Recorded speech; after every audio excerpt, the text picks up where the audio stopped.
For the first time in a long time, the U.S. housing market is favoring home buyers, but with sales slow, listings sitting longer, and more deals falling apart, many are struggling sellers are asking, where are all the buyers? Well, we have just the right guy to ask this morning. 90s real estate expert Lane Lyon is joining us this morning. Lane is a realtor and managing broker at Coldwell Banker. Lane, good morning. Hey, good morning to you. Thanks for having me on. Thank you for being here to answer this question. Of course, we are just seeing so much hesitancy right now. It feels like. There really is a lot of hesitancy out there, even in what we call more of a buyer-friendly market here in the Denver area. You know, buyers markets are determined by the amount of inventory, the number of houses that are for sale out there, and that's what we're seeing right now. But, you know, even in a buyer-friendly market like we have right now, the buyers are saying, you know what, it just doesn't feel very friendly out there. A $4,000 a monthly mortgage payment just doesn't feel very good right now. Even with more choices out there, just, you know, knowing that taxes are higher, insurance is higher, it just doesn't feel good. So because of that, they wait. Because of that, they slow down. They're indecisive. We're seeing a lot of realtors out there that say, you know, we're busy.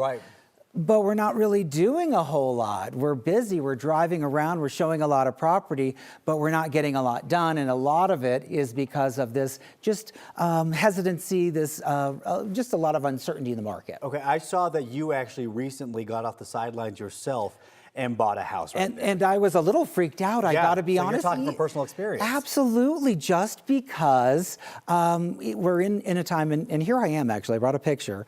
Here I am, that's Tink and Charlie, Central Park. I've lived there for years, and I've done this for a long time. I've moved several times, but we're all human, right? And you can honestly say, and I was in the same place, like, what if nobody buys a house from me and I'm stuck with this big mortgage? And when we get into this situation, I always say, and I tell my clients the same thing, let's come back to the facts. Let's get out of the rabbit hole and talk and let the numbers speak for themselves. So I brought a graph for you to talk about the appreciation when it comes to real estate. So what you're looking at right here is the last 50 years. So we're going back a long time. Yeah, we are. To so 1965. Exactly. So if you go to 1965 on the left-hand side, that was when the average sales price was about $20,000. Okay, then we go all the way up to the right-hand side. So we've had some peaks and valleys.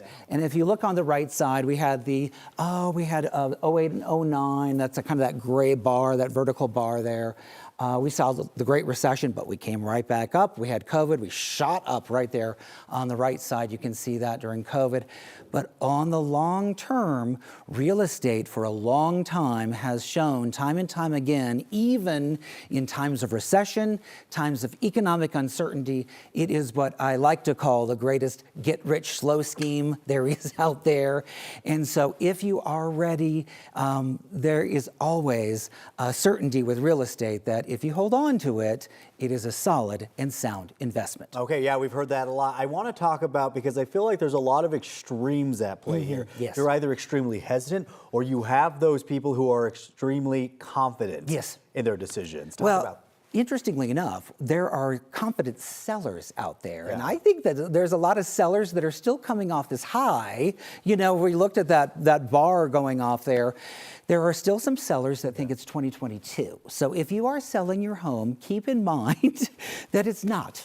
You have to be realistic when you are selling your home. And buyers out there are either wanting value or finishes. That's the way I break it down. Your house either has to be turnkey, it has to be priced correctly, or buyers want a deal. You can't be wanting top dollar and have projects. So be realistic.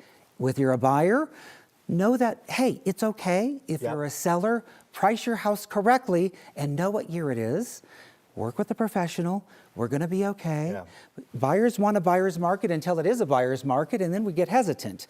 But that's why we're here, to help you understand. I've heard from people in my own circles that they actually do have the money and they're ready to bite the bullet on buying a house. But they say, you know what, there's so much other economic uncertainty right now. Do we want to put the money there, or should we wait for potentially an emergency to happen? Well, I would say don't try to time the bottom of the market, right? They're going to wake up one day and say, remember when Lane and Jordan were telling us to push the button? That's right. We should have bought then.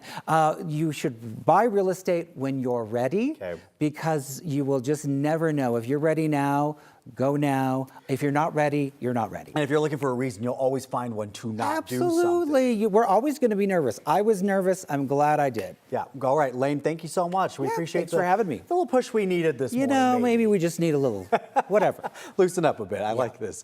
All right, let's get check your forecast now with Chris.